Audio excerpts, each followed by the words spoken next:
Chapter 38. Mob. Emmy's disappearance goes undiscovered for almost 2 days, until someone takes a look at the pinball machine and notices that something is missing. Where's the mouth breather? People begin to ask. It's not until nightfall that people start taking things seriously and asking where he is. By morning, it's clear that he's gone. Some people claim they saw him wandering off in the desert. Some people claim there was a mysterious car that took him away. Ralphie Sherman claims he saw MB beamed up to the mothership to be with his own kind. Every suggestion is mulled over. Every theory is entertained. A search is mounted by MB's team. It turns up nothing. Through all of this, the Admiral is silent.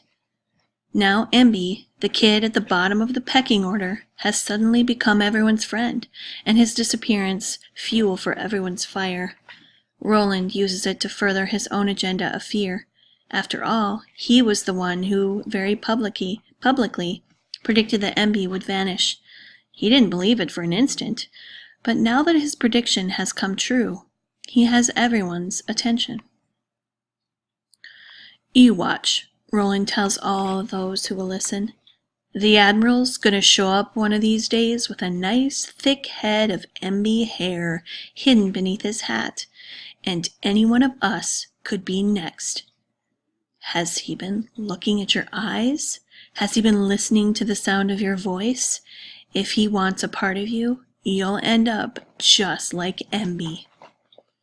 He's so convincing, he almost believes it himself. Connor has a completely different view of the situation. He's certain that Roland did away with MB so that he could use his disappearance to gather support. For Connor, it's more proof that Roland killed the Goldens, that he'll stop at nothing to get what he wants. Connor brings his suspicions to the Admiral. He listens, but still says nothing. The Admiral knows that claiming responsibility for MB's absence would play right into the mania that Roland is creating. The Admiral could tell Connor that he was the one who sent the boy away, but that would beg questions that he has no desire to answer. He decides to let Connor think that Roland did it. It would motivate Connor even more to find that crucial link connecting Roland to the murders, because now the Admiral has come to believe in Roland's guilt as well. Forget the missing boy, he tells Connor. Concentrate on proving Roland killed the others. Someone must have helped him. Someone must know. Right now, Roland has too many supporters.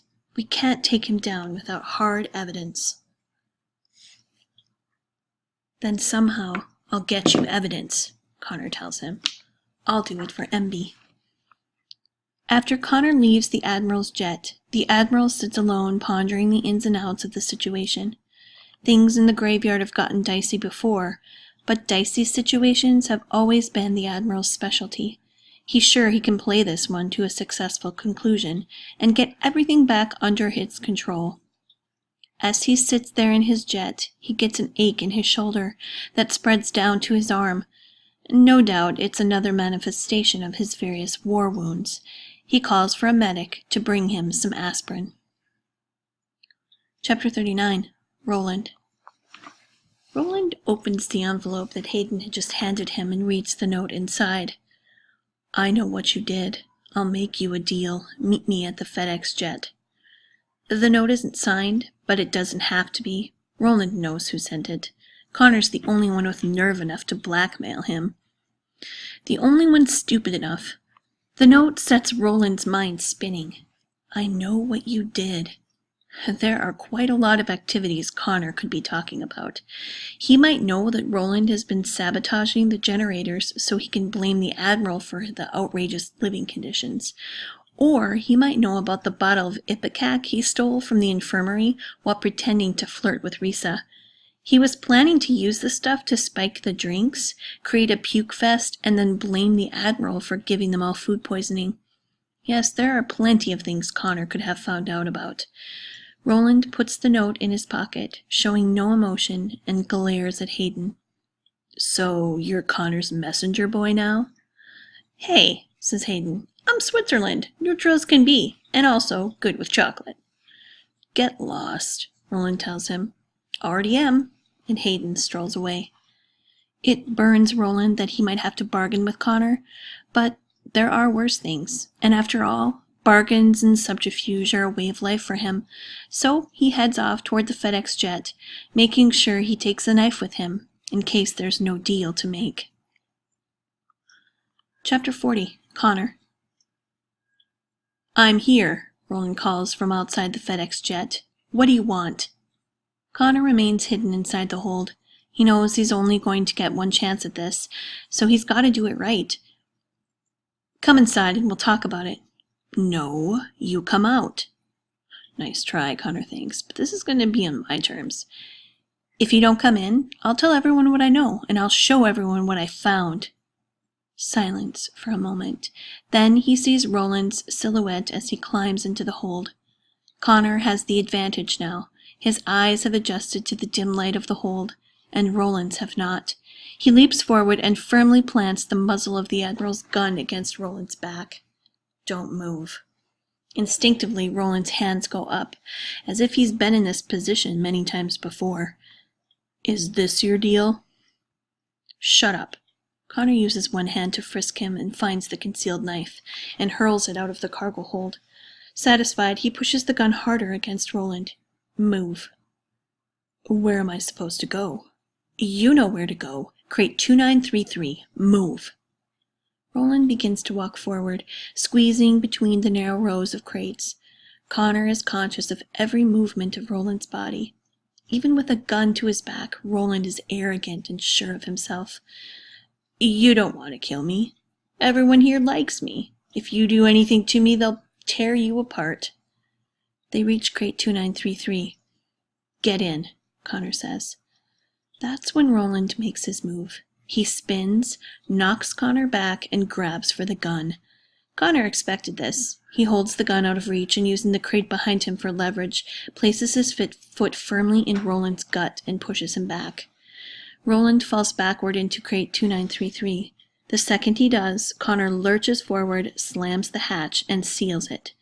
While Roland rages inside, Connor takes aim at the crate and fires the gun once, twice, 3 times. The blasts echo, blending with the terrified screams from within the crate, and then Roland shouts, "What are you doing? Are you insane?" Connor's shots had been very precise. They were very low and directed at a corner of the crate.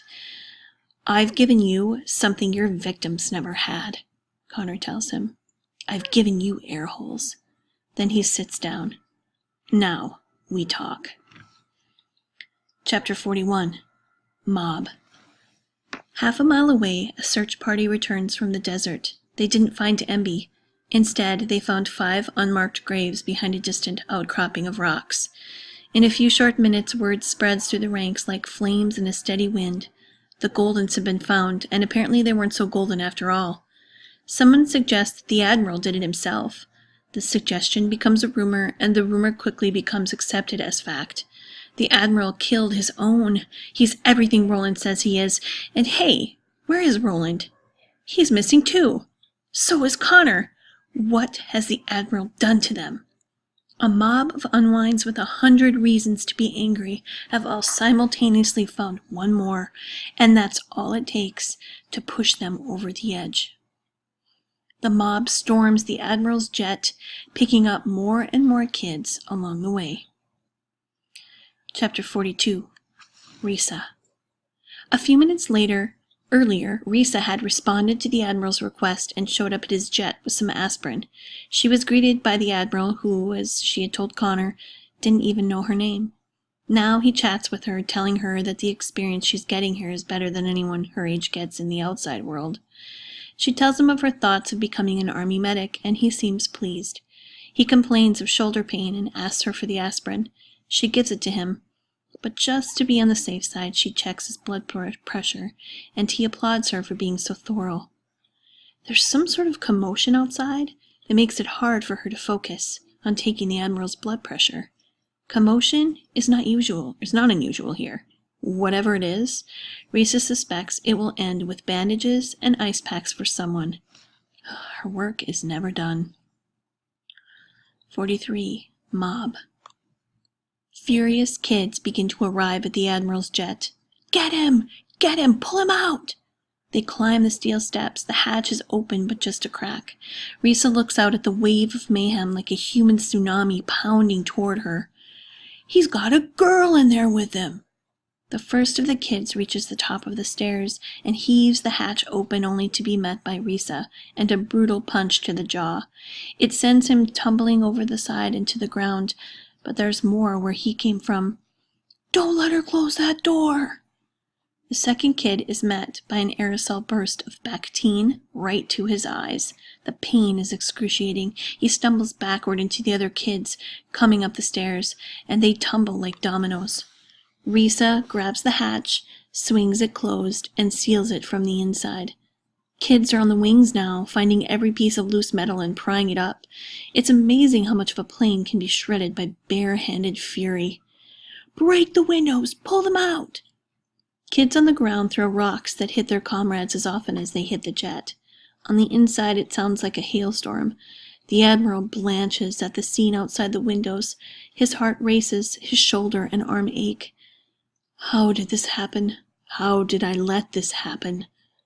The barrage of stones batters the fuselage, but nothing breaks the armored steel, nothing cracks the bulletproof glass of the former Air Force One. Then, someone tears out the power line connecting the jet to its generator. The lights go out, the air conditioning shuts down, and the entire jet quickly begins to bake in the broiling sun. Chapter 44. Connor. You murdered Amp, Jeeves, and the rest of the Goldens. You're crazy. Connor sits outside crate 2933 wiping his brow in the heat. Roland's voice comes from inside muffled but loud enough to hear. You got rid of them so you could take their place, Connor says.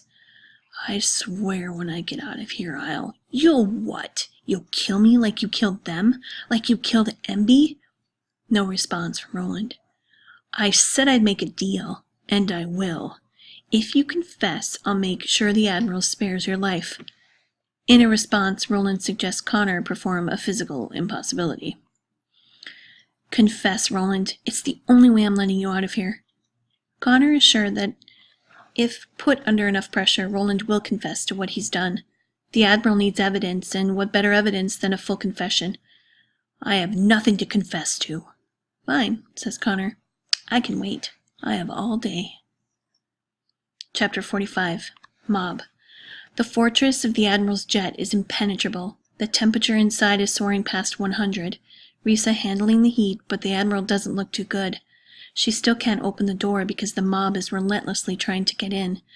Outside, whatever kids aren't swarming over the Admiral's jet are spreading out. If they can't get to the Admiral, then they'll destroy everything else. The study jets, the dormitory jets, even the recreation jet, everything is being torn apart, and whatever can burn is set aflame. They are filled with an insatiable fury, and beneath it is a strange joy that the anger can finally be released. And beneath the joy is more fury. From halfway across the graveyard, Cleaver sees the smoke rising in the distance, beckoning him. Cleaver is drawn to mayhem. He must be a witness to it. He gets into his helicopter and flies toward the angry mob. He sets down as close to the chaos as he dares to get. Have his deeds in any way led to this? He hopes so. He turns off the engine, letting the blade slow, so he can hear the wonderful sounds of havoc. Then, the angry Unwinds turn toward him. It's Cleaver! He works for the Admiral! Suddenly, Cleaver is the center of attention. He can't help but feel that this is a good thing.